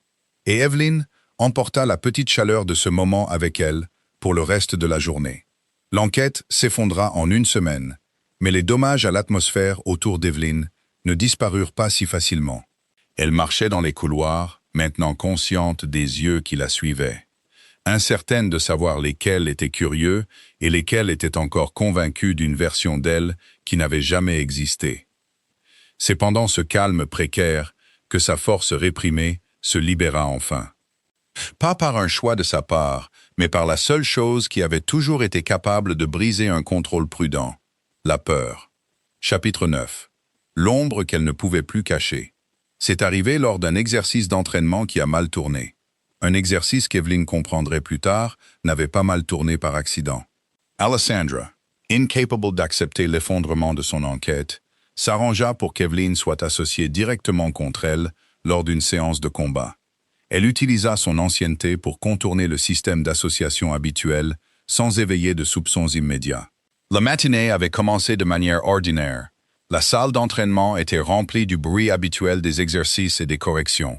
Les instructeurs criaient des ajustements de forme par-dessus le bruit sourd des corps heurtant les tapis. Evelyn avait remarqué le changement d'association sur le programme affiché avec un petit pincement au cœur. Mais elle se dit que ce n'était rien, qu'Alessandra avait plus de bon sens que d'essayer quelque chose d'aussi évident après le désastre de l'enquête ratée. Elle avait tort. Ce qui devait être un exercice contrôlé devint violent en quelques minutes. Alessandra pressait beaucoup plus fort que ne l'exigeait une séance d'entraînement. Ses coups portaient une intention qui n'avait rien à voir avec la pratique. Le premier coup frappa l'épaule d'Evelyn assez fort pour la faire tourner à moitié. Le second, visant plus bas et plus vite que tout ce qui était autorisé dans un exercice de combat, la força à reculer de plusieurs pas vers le mur avant même qu'elle n'ait enregistré ce qui se passait. « Tu as du mal à suivre ?» dit Alessandra assez bas pour que les instructeurs à l'autre bout de la salle ne l'entendent pas par-dessus le bruit général. « Ou c'est le moment où tu vas pleurer auprès de ton compagnon lié. » Le dos d'Evelyn heurta le mur. Evelyn, acculée contre le mur de la salle d'entraînement, sentit la même vague de panique qu'elle se souvenait du ravin. Et cette fois, au lieu d'une morsure accidentelle, quelque chose d'autre se libéra entièrement. L'obscurité jaillit de sa peau, comme de l'encre se répandant dans l'eau. Elle s'enroula autour du prochain coup d'Alessandra et l'avala simplement, absorbant la force du coup, comme s'il n'avait jamais été porté. La salle d'entraînement devint complètement silencieuse. Même Alessandra recula, regardant Evelyn avec un mélange de choc et de peur réelle. Evelyn baissa les yeux sur ses propres mains, regardant l'ombre s'enrouler et pulser autour de ses doigts, comme quelque chose de vivant. Quelque chose qui avait dormi en elle pendant des années et qui s'était finalement réveillé violemment. Cela ne ressemblait pas à la panique qui avait provoqué la marque accidentelle dans le ravin. C'était étrangement comme rentrer à la maison, dans une pièce dont elle ignorait l'existence dans sa propre maison, familier d'une manière qu'elle ne pouvait expliquer et qu'elle n'avait pas encore méritée. De l'autre côté de la salle, à travers le lien, elle sentit le choc de Léo la frapper comme une vague physique. Il fut suivi presque immédiatement par quelque chose de féroce et de protecteur qui n'avait rien à voir avec le choc. Il n'était pas à la séance d'entraînement, il était ailleurs sur le terrain. Mais le lien transporta suffisamment du moment à travers la distance pour qu'elle le sente commencer à se diriger vers elle avant même qu'elle n'ait eu le temps de rassembler ses pensées. Les instructeurs arrivèrent en quelques minutes et l'histoire de ce qui s'était passé se répandit dans l'académie plus vite que n'importe quelle rumeur qu'Alessandra avait jamais réussi à lancer. Ce n'était pas la force d'une ward ordinaire.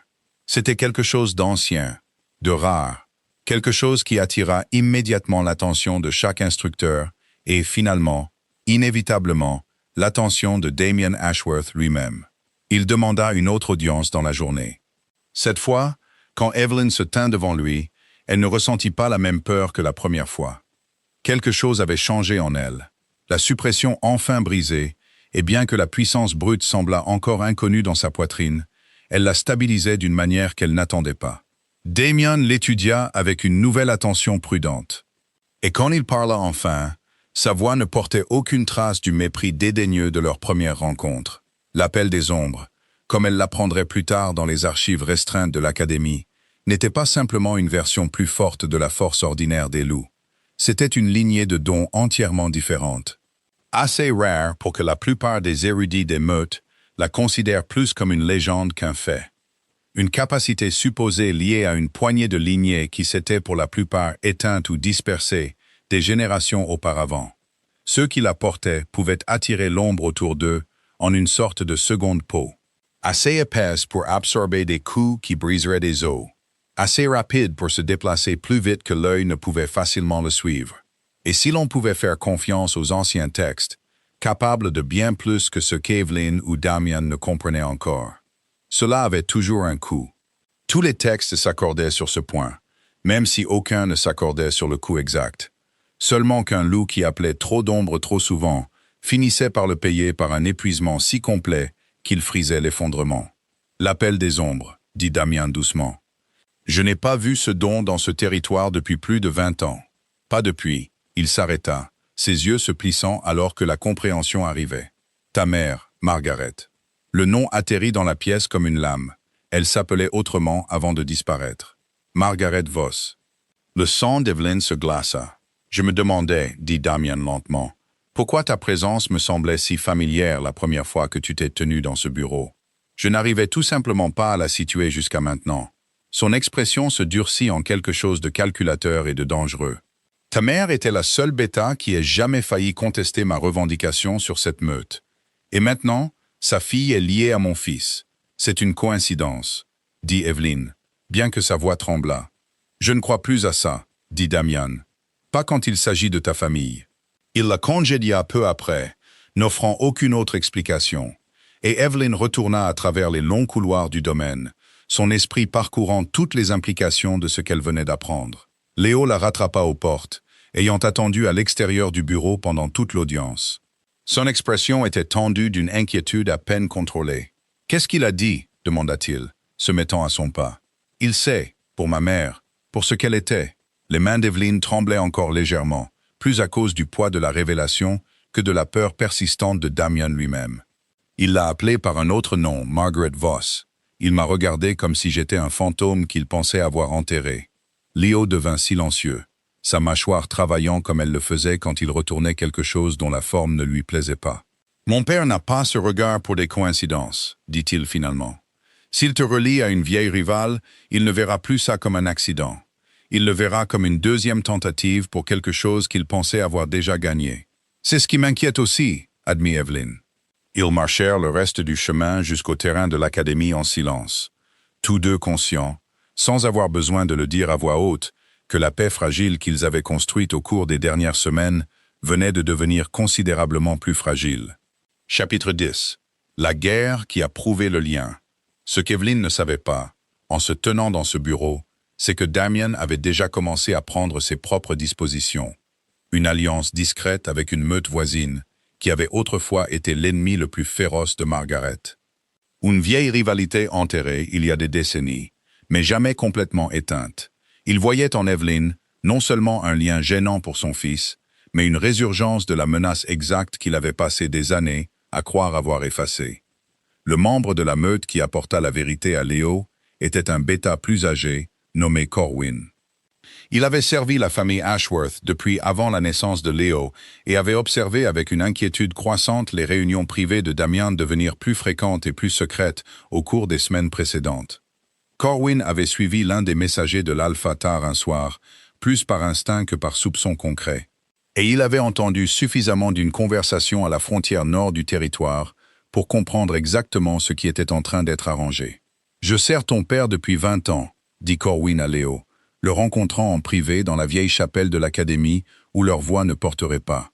Je l'ai vu prendre des décisions difficiles auparavant, des décisions avec lesquelles je n'étais pas toujours d'accord, mais que je comprenais comme nécessaires.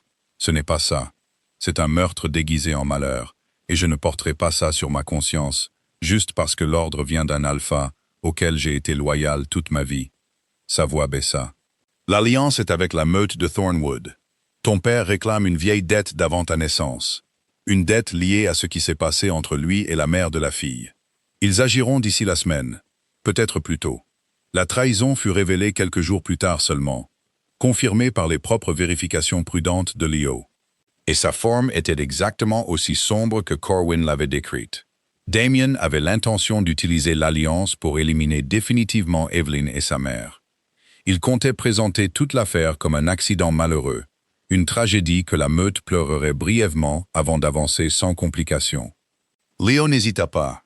Il vint d'abord trouver Evelyn, la trouvant à la bibliothèque à leur table habituelle, et l'expression de son visage lui dit que quelque chose avait changé avant même qu'il ne dise un seul mot. « Mon père prévoit de t'éliminer, » dit-il en s'asseyant en face d'elle. Sa voix était plate, avec le calme particulier de quelqu'un qui se maîtrise par pure volonté. Toi et ta mère. Il a arrangé ça par une vieille alliance, pour que ça ressemble à un accident malheureux. Quelque chose que la meute pleurera brièvement puis oubliera. L'un des membres de ma propre meute est venu me voir il y a 1 heure parce qu'il ne pouvait plus supporter de garder le silence. Le sang d'Evelyn se glaça.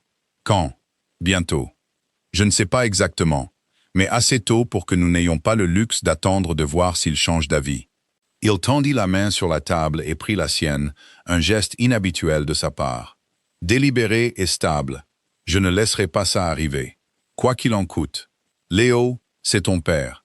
Il a cessé d'être quelqu'un à qui je dois une loyauté inconditionnelle au moment où il a décidé que ta vie était un prix acceptable pour son confort. Sa prise se resserra légèrement. J'ai besoin que tu préviennes ta mère. Je vais l'affronter directement. Ça ne se passera pas bien, mais ça nous achètera du temps. Et le temps est la seule chose dont nous avons vraiment besoin maintenant. Il affronta son père dans le même bureau où Evelyn s'était tenue en tremblant pour la première fois. Et cette fois, il n'y avait pas de diplomatie prudente dans sa voix, seulement le poids total d'un fils se dressant contre tout ce que son père avait construit. « Tu la tuerais, dit Léo, pour protéger une rancune qui n'est même pas la mienne. Je protégerai cette meute, dit Damien, d'une menace que tu refuses de voir parce que tu as laissé le sentiment t'aveugler. Le lien n'est pas un sentiment, dit Léo. Et quelque chose dans sa voix fit taire Evelyn, qui se tenait juste devant la porte. J'ai lu les anciens textes, ce que tu n'as jamais pris la peine de faire. Une vraie marque accidentelle, une qui atterrit exactement là où il faut dans un moment de pur instinct, sans aucun calcul, n'est pas du tout un accident. C'est un lien prédestiné qui se révèle de la seule manière possible quand les 2 personnes ont trop peur pour le voir clairement. Tu as appelé ça pratique. Je l'appelle exactement ce que c'est. La fureur de Damien. Lorsque les forces de l'Alliance arrivèrent sur le terrain de l'Académie 2 nuits plus tard sous le couvert d'un prétexte fabriqué, ne fut égalée que par son erreur de calcul. Il n'avait pas prévu combien de membres de sa propre meute, mal à l'aise depuis des mois quant à la direction que leur alpha avait prise, refuserait de se dresser contre Léo le moment venu. Il n'avait pas prévu l'ombre d'Evelyn, maintenant pleinement éveillée et fusionnée pour la première fois avec la force retrouvée de sa mère. Alors que Margaret arrivait aux portes de l'académie, ayant appris par ses propres canaux exactement ce que son vieil rival avait l'intention de faire. Les forces de l'Alliance arrivèrent par la lisière des arbres juste après minuit. Elles se déplaçaient avec le silence discipliné de Lou, qui avait déjà fait ce genre de travail. Et pendant quelques terribles secondes, le terrain de l'académie ressembla à quelque chose sorti d'une vieille histoire de guerre, plutôt qu'à une école, où ils avaient tous pris leur petit déjeuner le matin même. Evelyn se tenait au bord de la cour avec sa mère à ses côtés. Elle regardait les formes se dessiner dans la lisière sombre des arbres et sentit la vieille peur monter dans sa poitrine. Familière maintenant, d'une manière qu'elle ne l'avait pas été dans le ravin des mois auparavant. « Reste près de moi, dit Margaret, déjà en train de se transformer, sa forme humaine se dissolvant en quelque chose qu'Evelyn n'avait jamais vu auparavant, élancée et sombre, et bordée de la même ombre qui vivait maintenant dans le sang de sa propre fille. Quoi qu'il arrive, nous faisons ça ensemble. Je ne te perdrai pas, comme j'ai perdu tout le reste. » La première vague se brisa contre les propres défenseurs de l'académie près du mur est. Des instructeurs et des étudiants plus âgés qui s'étaient entraînés pour exactement ce genre d'engagement sans jamais s'attendre à l'utiliser. Et le son, des grognements, des impacts, et les cris aigus de loups rencontrant des loups, remplit l'air de la nuit d'une manière qui fit frissonner Evelyn, même si son corps avançait sans attendre que son esprit le rattrape. Elle trouva Léo près du centre du chaos, déjà transformé, déjà ensanglanté le long d'une épaule. Il se battait avec une férocité contrôlée qui montrait clairement pourquoi l'Académie avait toujours été si prudente de ne jamais le provoquer. À travers le lien, elle sentit son soulagement de la voir entière, suivi instantanément par la peur pour sa sécurité. Les deux sentiments arrivant si vite qu'ils lui coupèrent presque le souffle. Ils se battirent côte à côte après cela, le lien faisant exactement ce que les anciens textes avaient promis, et qu'aucun d'eux n'avait tout à fait cru jusqu'à maintenant. Chacun était conscient de la position de l'autre, sans avoir besoin de regarder. Chacun pouvait sentir le moment exact où la force de l'autre commençait à faiblir et verser une partie de la sienne dans la brèche, avant qu'elle ne puisse devenir une blessure. Quand un loup 2 fois plus grand qu'Evelyn se jeta sur elle par la gauche, elle sentit l'avertissement de Léo arriver dans sa poitrine une demi-seconde avant que ses propres yeux ne captent le mouvement. Assez de temps pour se tordre et laisser son ombre attraper l'attaquant à la place. Des vrilles sombres s'enroulant autour des membres et déséquilibrant le loup assez longtemps pour qu'elle retrouve son équilibre. Margaret se battait près de l'ancien terrain d'entraînement, et regarder sa mère bouger, c'était comme regarder une histoire correspondre enfin à son récit. Chaque rumeur chuchotée qu'Evelyn avait à moitié crue sur une bêta légendaire prenait maintenant forme et mouvement devant elle. Ombre et vitesse, et une précision née de décennies d'entraînement dont Evelyn ignorait l'existence. 2 des loups de l'Alliance, qui avaient clairement été informés de qui ils affrontaient, se détachèrent de leur position assignée dès qu'ils la reconnurent. Une vieille peur refaisant surface même maintenant, des années après que Damien ait cru l'avoir effacée de toutes les mémoires qui comptaient. Damien lui-même émergea du chemin privé du domaine, alors que le combat atteignait son apogée. Son expression, pour la première fois depuis qu'Evelyn l'avait rencontré, montrait autre chose qu'un contrôle total. Il ne s'attendait pas à ce que tant de membres de sa propre meute hésitent. Il ne s'attendait pas à ce que le courage de l'Alliance se fissure dès que la présence de Margaret sur le terrain devint indéniable. De vieilles dettes et de plus vieilles peurs remontant plus vite que toute loyauté qu'il avait achetée avec des promesses et des menaces. « Assez !» cria-t-il, sa voix coupant le bruit avec l'autorité de décennies. Et à la surprise d'Evelyn, une grande partie des combats ralentit effectivement. Les meutes des 2 côtés s'arrêtant au son du commandement d'un alpha, même au milieu du chaos. Ça se termine maintenant, ou ça se termine mal pour tous ceux qui sont sur ce terrain. Ça s'est déjà mal terminé, dit Léo, se plaçant à côté d'Evelyn et de sa mère, les épaules carrées, le sang coulant encore lentement de la blessure le long de son bras. Au moment où tu as décidé que le meurtre était une solution acceptable à une vérité gênante, tu n'as pas le droit d'appeler à l'ordre maintenant. Les yeux de Damien passèrent de son fils à Margaret. Des décennies d'histoire enfouies passèrent entre eux en un seul regard.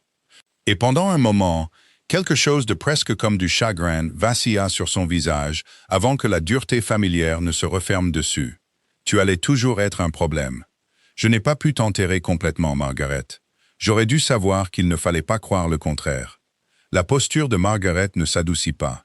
Quelle que soit la douceur qui avait pu exister entre eux, quelle que soit l'histoire qui avait façonné la fureur particulière qui brûlait encore dans ses yeux, elle avait clairement été usée par trop d'années de conséquences pour être ravivée par une seule phrase prononcée sur un champ de bataille. « Tu as fait ton choix il y a 20 ans », dit-elle. « J'ai fait la paix avec le fait de les avoir perdus.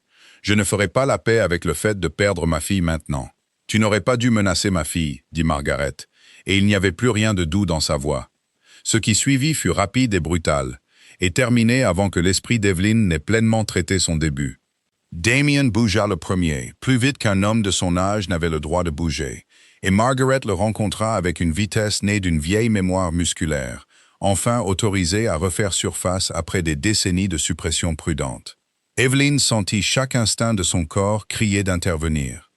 Mais la main de Léo se referma sur son poignet, ferme et certaine. « Fais-lui confiance, » dit-il doucement. « C'est à elle de finir. » Le combat entre eux ne dura que quelques minutes, bien qu'il semblât à tous ceux qui regardaient être le point culminant d'une guerre qui couvait en fait depuis 20 ans. Quand il se termina, Damien gisait vaincu sur la terre retournée de la cour. Pas mort, mais brisé de toutes les manières qui comptaient pour un loup, dont toute l'identité avait été construite sur le fait de ne jamais perdre. Et autour du terrain, un par un, les forces de l'Alliance, qui étaient venues en s'attendant à une victoire facile sur une fille et sa mère, baissèrent leur garde. Elles n'étaient plus disposées à se battre pour une cause qui venait de s'effondrer publiquement devant elles. La bataille qui suivit fut féroce et brève. Elle se déroula dans la même forêt où la marque avait été faite pour la première fois. L'ombre, le vieux chagrin et des années de rage enfouie se heurtèrent sous le ciel meurtri par l'aube naissante. Evelyn se battit aux côtés de sa mère pour la première fois de sa vie. Elle regarda Margaret bouger avec une force qu'elle avait passé des années à cacher. Elle regarda le lien entre elle et Léo se tendre et briller chaque fois que l'un d'eux faiblissait, prêtant sa force à distance comme il l'avait promis une fois, dans un moment de pure panique. Quand Damien tomba enfin, vaincu non pas par la main de son fils, mais par l'effondrement du courage de sa propre alliance face à une bataille à laquelle il ne croyait plus, la forêt devint silencieuse, d'une manière qui ressemblait, pour la première fois depuis la nuit de la chasse, à la paix plutôt qu'à la terreur. Dans les semaines qui suivirent, Léo devint alpha à la place de son père. La meute s'installa autour de lui avec un soulagement qui le surprit même lui. La transition ne fut pas sans difficulté. Certaines des familles plus anciennes, qui avaient bâti leur statut sur la cruauté particulière de Damien, observaient le nouvel alpha avec une incertitude méfiante. Elle attendait de voir si sa miséricorde envers Evelyn et sa mère signalait une faiblesse, ou simplement un autre type de force qu'elle n'avait pas encore appris à reconnaître. Léo répondit à chaque doute de la même manière qu'il avait répondu à son père dans ce bureau des mois plus tôt. Calmement, directement, et sans s'excuser pour les choix qui l'avaient mené là. Le nom et l'histoire de Margaret furent discrètement restaurés parmi les vieilles familles qui se souvenaient d'elle. Les décennies d'effacement furent enfin annulées. Elle ne retourna pas dans la meute qu'elle avait autrefois failli diriger. Elle choisit plutôt de rester dans la petite maison au bord du territoire où elle avait élevé sa fille, bien qu'elle visitât l'académie assez souvent maintenant pour que les étudiants aient cessé de chuchoter à propos de la femme mystérieuse à l'ombre qui bougeait comme si elle lui appartenait. Alessandra, dépouillée du statut que sa famille avait passé des années à construire sur l'hypothèse d'une future alliance avec la lignée Ashworth, quitta l'académie avant la fin du trimestre, et bien qu'Evelyn se demanda parfois ce qu'elle était devenue, elle constata qu'elle ne portait plus la peur particulière que ce nom avait l'habitude d'invoquer. Certaines batailles se terminaient simplement quand les gens qui les menaient n'avaient plus de terrain sur lequel se tenir. Il y eut, dans les mois qui suivirent, une sorte de calme qu'Evelyn n'avait jamais su qu'elle avait le droit de vouloir. Des matins qui ne commençaient pas par la vérification de son bureau à la recherche de papiers pliés. Des couloirs qui ne nécessitaient plus une navigation prudente autour du coin que le cercle d'Alessandra avait revendiqué pour la semaine. Elle se surprit plus d'une fois à surprendre son propre reflet dans une fenêtre et à s'arrêter simplement parce que la fille qui la regardait ne tressaillait plus en premier. Priya se mit à la taquiner doucement à ce sujet, de la manière que seul quelqu'un qui avait observé toutes les preuves à ses côtés pouvait se permettre. « Tu marchais comme si tu te préparais au mauvais temps », dit-elle un soir, affalée sur son propre lit, pendant qu'Evelyn travaillait sur un devoir au petit bureau entre eux. « Maintenant, tu marches juste comme une personne. C'est honnêtement un peu étrange de s'y habituer. Étrange en bien ou en mal? » « Étrange en bien, » dit Priya. « Définitivement étrange en bien. » Evelyn pensait souvent à la version d'elle-même qui s'était tenue à la lisière des arbres la nuit de la chasse. Certaine que ce qui l'attendait dans l'obscurité ne pouvait que mal se terminer. Cette fille n'aurait pu imaginer rien de ce qui a suivi. Ni la marque, ni la mère qu'elle ne savait pas avoir, ni l'ombre qui dormait tranquillement maintenant sous sa peau. Certainement pas la paix durement gagnée de se tenir à côté de Léo dans une cour qui ne chuchotait plus son nom comme une accusation. Elle comprenait maintenant ce que sa mère avait voulu dire toutes ces années auparavant sur la sécurité et le silence qui n'était jamais tout à fait la même chose. Elle avait passé 2 ans à se faire assez petite pour ne pas être remarquée. Et il n'avait fallu qu'une nuit incontrôlable pour prouver que cette petitesse ne l'avait jamais vraiment protégée de quoi que ce soit. Ce qui l'avait protégée à la fin, c'était le contraire. Être vu, être défendu, être cru finalement par les personnes dont la croyance comptait vraiment. Les murmures sur Evelyn changèrent, trop lentement, comme les rumeurs le font toujours, une fois que la vérité les rattrape enfin. Elle entendait encore son nom, parfois passé entre des étudiants qui ne savaient pas qu'elle était assez proche pour l'entendre. Mais l'histoire avait complètement changé. Ce n'était plus un conte moral sur l'ambition déguisée en accident, mais quelque chose de plus proche de la vérité. Une fille qui avait couru aussi loin que la forêt le lui permettait, et avait trouvé, au lieu du danger qu'elle craignait, la seule chose qui l'attendait depuis le début.